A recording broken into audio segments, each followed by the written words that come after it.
பார்த்துருக்கீங்களா? இந்த ஆண்கள் உட்காந்து சாப்பிடும்பொழுது அவ்வளோ அழகா இருக்கும் பார்க்கறதுக்கே.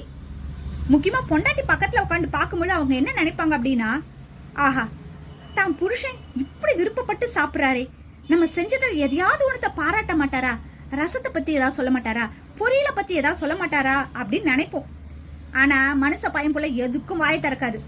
நம்மளே வெக்கத்தை விட்டு, ஏங்க நான் சமைச்சது எப்படி இருக்கு, உங்களுக்கு பிடிச்சிருக்கா அப்படின்னு சொல்லி கேட்போம்.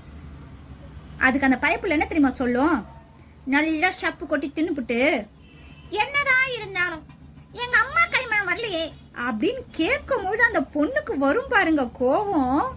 நம்மளும் கோவத்தை அடக்கிக்கிட்டு, இல்ல நீங்க தட்டுல எதுவும் மிச்சம் வைக்காம நல்லா ருசிச்சு சாப்பிட்ட மாதிரி இருக்கு அப்படின்னு சொன்னோன்னு வச்சுக்கோங்களேன், அங்க இருந்து என்ன தெரியுமா பதில் வரும், அதுக்கு செஞ்ச பொருளாம் வேஸ்ட் ஆகுமா, அதுக்காக தான் கஷ்டப்பட்டு சாப்பிட்டேன் அப்படின்னு வாங்க. அப்ப என்ன தெரியுமா தோணும், அந்த சாம்பார் சட்டியை தூக்கி தலையில ஊத்தணும் போலதான் தோணும்.